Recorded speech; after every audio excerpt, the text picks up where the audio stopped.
Coming up on the Poke Report, a change in scenery for the show today. With palm trees instead of pines and cacti instead of bushes. The dry heat will not stop us because we're live in Arizona. It's the Poke Report.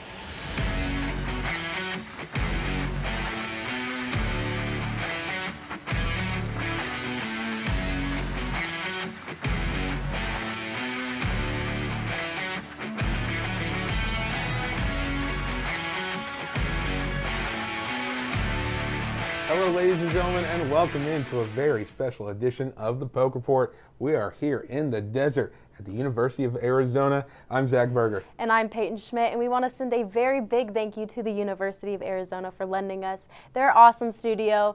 And you know, Zach, there's even more changes to Cowboy football. Absolutely. Just 4 games into the season, defensive coordinator Todd Grantham has been fired.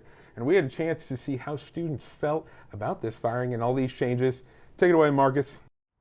I'm Marcus Martin, and today I'm going to OSU campus to ask OSU students how did they felt in last week's matchup versus the Bears, and how confident they are going into this week against the Arizona Wildcats. I'm here with Colton Scott, Gabriel Griffin, Luke, Colin, Jake Pendergraft, Rachel. How you feel about the performance of OSU against Baylor last week? Not great. I didn't like to see the lose, but it was exactly like Vegas predicted. I mean, we put up a phenomenal numbers. I mean, everything considering. I do feel a lot better coming off the Tulsa game. We got way more of a score than we did in the last few games. On offense, we're making more moves. I think our defense still needs a lot of work. I was going to leave if they went up by 3 scores, and I stayed till the fourth quarter. So I was actually pretty proud of Poke's performance as a whole. How are we feeling about going against Arizona? I think it's going to be really hard for the players to kind of, have such a drastic change in the middle of the season. I have faith they picked the right people. I want to see a win. I mean, Arizona is going to be a tough it's always going to be a tough battle for us. But I like to just see the increase in creative play calls. Changing things up, changing the pace of things is going to give us a better chance. If we can play like we did last week, a lot more competitive and with more drive, I think we could be competitive against Arizona. It can't get any worse is what I'm thinking, so it can only get better from here. So. Thanks for that, Marcus. Gosh, so much craziness already happening. So many changes just within a week. I know, right? And the Cowboys have struggled under Todd Grantham, so it'll be interesting to see who the new hire is. And our very own Brock has more of that information and the future of the Cowboy football team. Just 1 week after Oklahoma State parted ways with Mike Gundy, the Cowboys staff shuffled again this week as the school let go of defensive coordinator Todd Grantham in his first season with the program. Clint Bowen, who was coaching high school football in Kansas just 1 year ago today, was named the interim defensive coordinator of the Cowboys the day Grantham was let go. It's been a struggle all season long for the Cowboy defense, but Bowen says he sees promise in the bruised and battered squad he now has the reins of. This is us together. We're going to figure it out together. We're going to do it together. So we're going to start with that premise, and we'll work from there. Mike Gundy recruited unbelievable players to this program. He built an unbelievable culture. I've been a lot of places, and coming here, I told Coach Glass and Coach Gundy, the first winter workout I watched, the first spring ball I watched, I went to him, I said, this is unbelievable. The things I've seen our guys do to help each other, to listen to coaches, to be respectful, everything, the most unbelievable culture I've ever seen. Bowen takes over a defense that currently ranks last in the Big 12 in points allowed with 140. However, he says getting this defense to where they want to be isn't as complicated as you'd think. If you go out and you help players and they see that you're helping them get better, because they all want to be the best they can be. And if you can prove to them that you're capable of doing that, the kids will run through a wall for you, because that's what they still want. They want to go out and represent themselves in this university well. So the players will be fine. They always are. New interim head coach Doug Meacham has a lot on his plate as the Cowboys get ready for their road test at Arizona this Saturday, but he says his new defensive coordinator is far from something he's worried about. He's such a great guy, and I think he's a player's coach. I think the players feel like he cares, and I think the players feel like he's in it to get the best out of them, and he's just such a good person and highly intelligent guy. And I think he was the coordinator at Kansas for 12 years, so he's got a lot of experience. I think his MO is going to be carry over what we've done and, plug into things that we feel like fit based on the opponent and just mesh with the staff from here moving forward. It's a tall task for Bowen taking over this struggling Cowboy defense. There's no question about that. But there's not an ounce of doubt in the Oklahoma State coaching staff that he has what it takes to right the ship. For the Poke Report, I'm Brock Witt.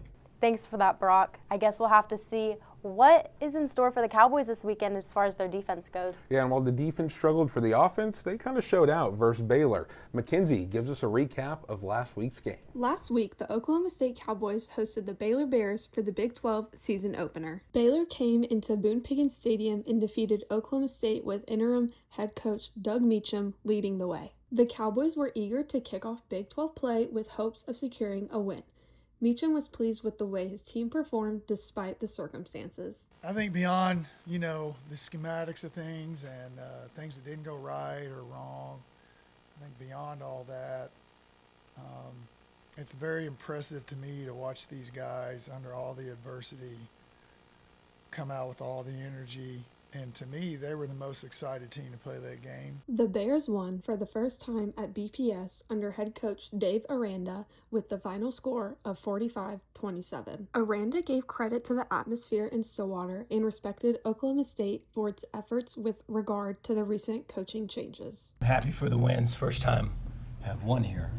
It's a very, very difficult place to play. Crowds right there on you, and when the crowd has energy, it's a loud spot. Even with the circumstances of today and all of it, it was loud. This week, Oklahoma State travels to Tucson, Arizona to face the Arizona Wildcats. Oklahoma State is looking to find success on the field and earn a Big 12 win.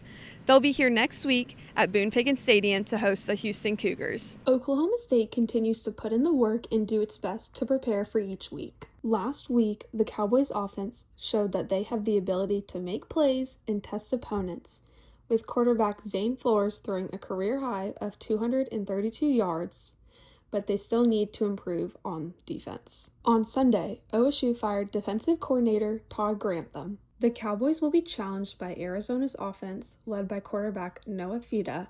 However, change at defensive coordinator could give the Cowboys the opportunity to bounce back. From the Poke Report, I'm Mackenzie Cowan. Thanks for that, Mackenzie. It was some fun. It was a fun time. Some trickery, trick plays. It was cool to see something different. Yeah, and they kind of had a fire under them, so it was different than the past couple weeks we've had with Cowboy football. But coming up, we have a live look at this weekend's matchup against Arizona, as well as a recap for the Cowgirls soccer team. All that and more is coming up. We'll be right back on the Poke Report. I want to show you something. This is the money we could save by switching from fresh packed California crushed tomatoes to concentrated tomato paste. I want to show you something too. I got a new door. Go take a look at it.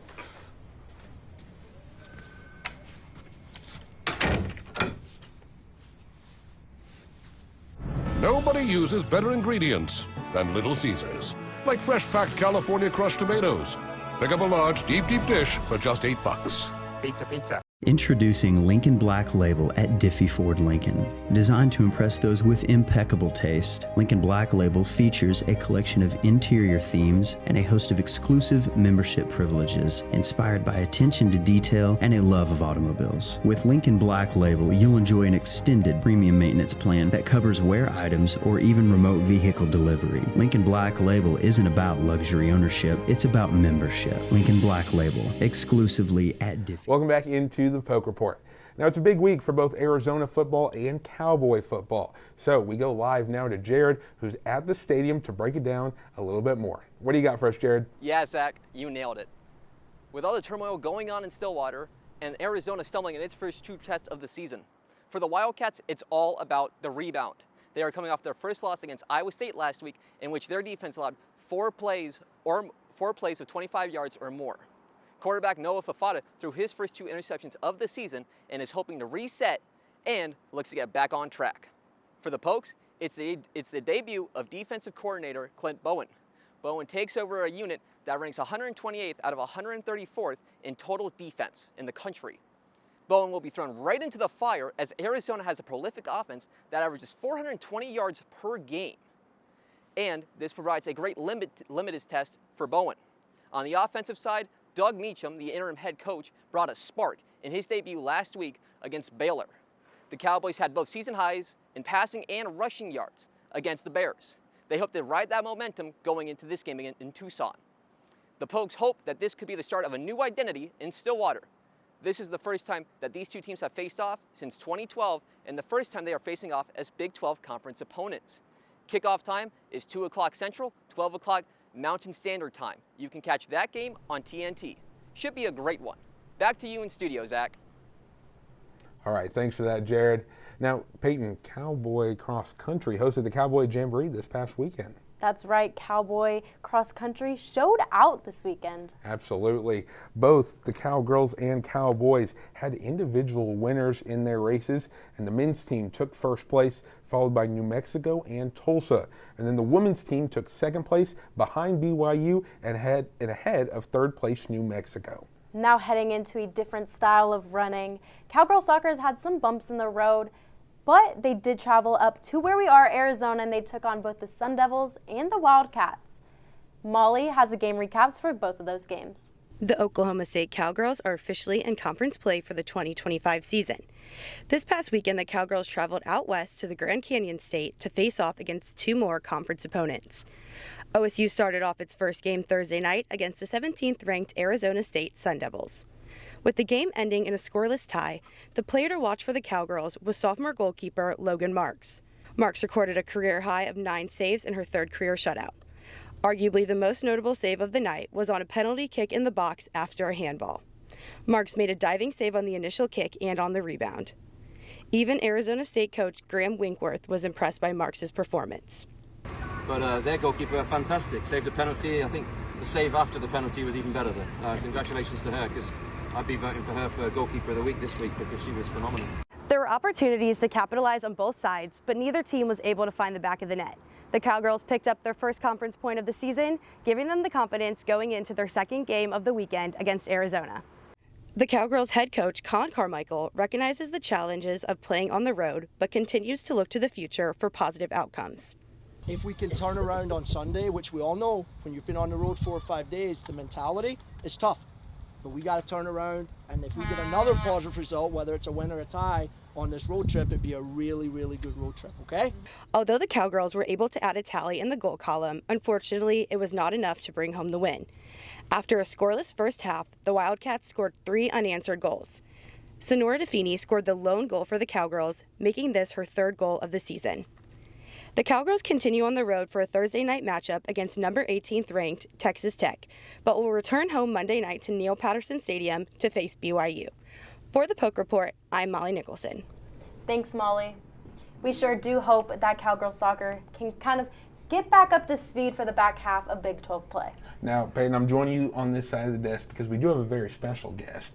We have to thank once again the University of Arizona for having us out on this set. And now we're joined by an Arizona media student, Joel Herrera. Joel, welcome in, man. Thank you guys for having me on here. I'm ecstatic to join you guys up here. Now, I have to ask the first question. We're going to talk about the game here a little bit, but I'm curious because I don't understand it. You guys are the Wildcats, but the saying is bear down. Can you explain that to me? Yeah, so it's a long story, and I mean a real long story. It goes back almost 100 years from now. Oh, so like ancient time. Ancient, basically, Gotcha. Yeah. So back in 1926, Arizona, I believe he was a quarterback, but he was a team captain too, I believe. His name was, forgot his first name, but his last name was Salmon, and his nickname was Button. And he got in a car crash, and he was like in his last moments, he was dying, and he told the team, his last words were, tell them to bear down. And that's basically just translated into the school's motto for pretty much everything. That makes sense. I don't know why, but I almost shed a tear. It was a sweet story. Yeah, it was kind of sweet. I'll give it to you. Now, you know what's not sweet? OSU football as of right now. But it could be a really good game. A lot of things changing. True. We obviously have talked about our opinions and where we're at with this game. I want to hear, as an Arizona student, how are you feeling about this week's matchup? Well, yeah, so for Arizona, they're facing their own struggles themselves. They're coming off a brutal loss this past weekend at Iowa State. They were just outmatched on every side of the ball. But this is a great bounce back week for them. No diss towards Oklahoma State, but Oklahoma State's defense isn't the greatest, and Arizona has really needed to up their offensive game a little bit, and this is a great week for them to test that.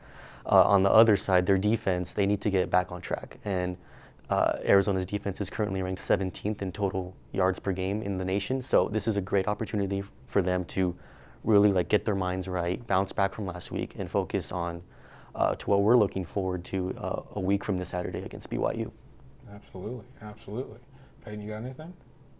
I'm just thinking about how both teams are coming off of a loss, so it's kind of an even playing field at this point. Granted, a bunch more behind-the-scenes aspects are happening with Cowboy football, but you never know. Could be a good one.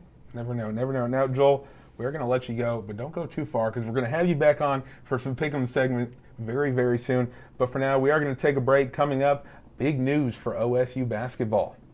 I want to show you something. This is the money we could save by switching from fresh packed California crushed tomatoes to concentrated tomato paste. I want to show you something too. I got a new door. Go take a look at it.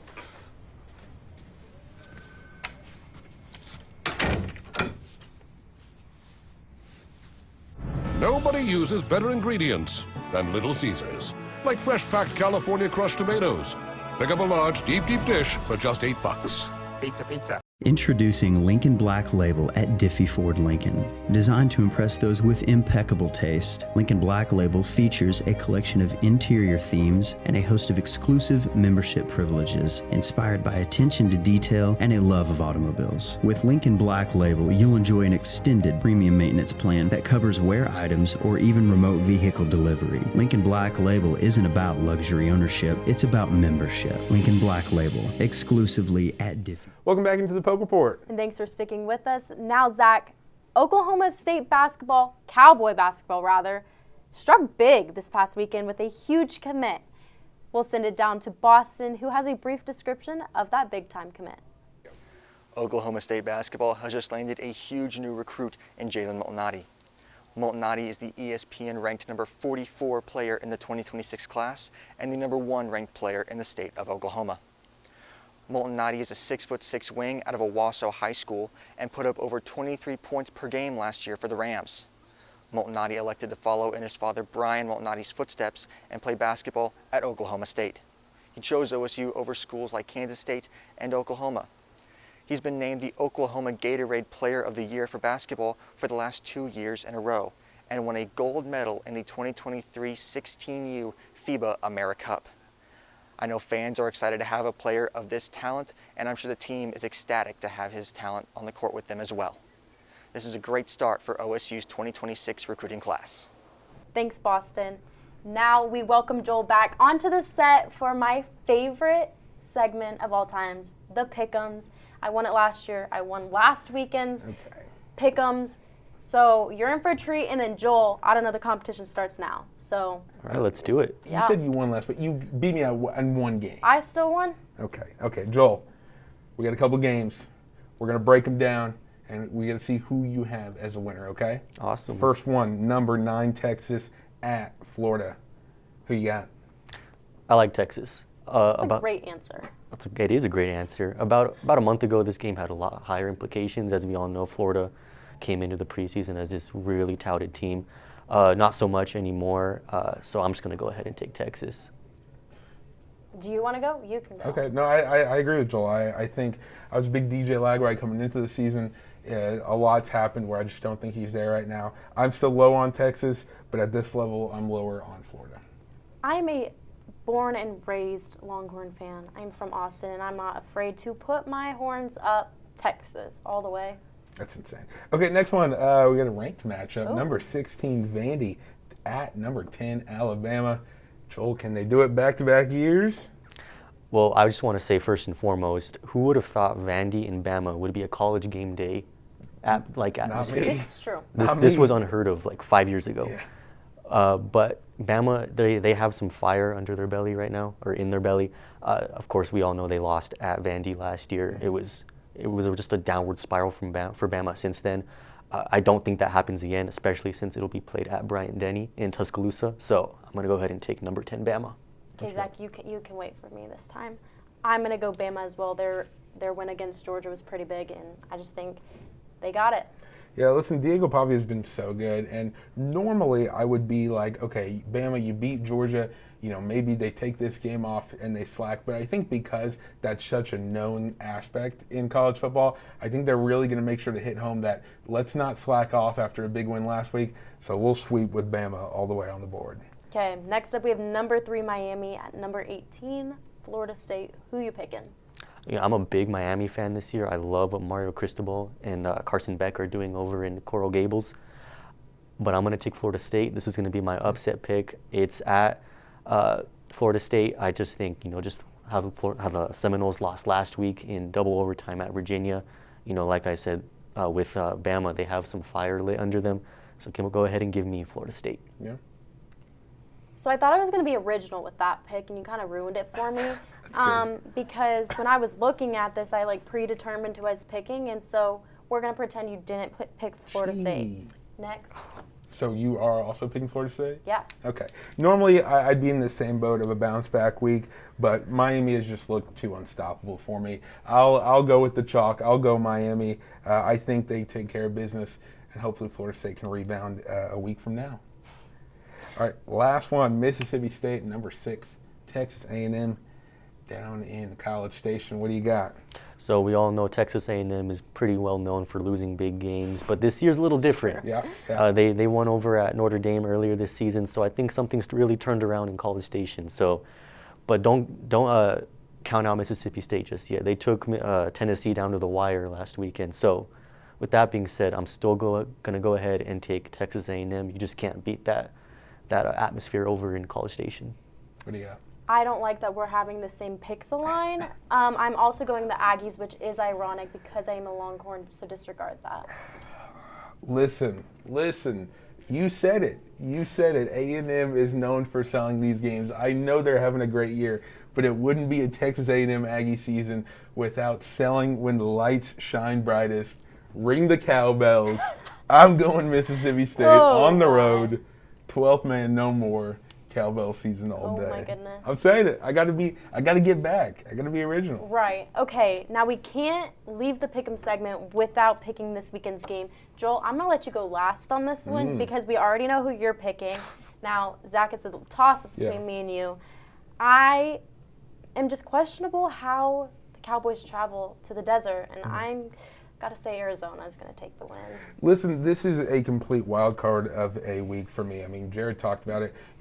Doug Meacham, this is really his first full week as an offensive coordinator. Could see completely new things. On the defense, Clint Bowen took over midweek. We just don't know. They could come out and shine, and I think they actually will take big steps.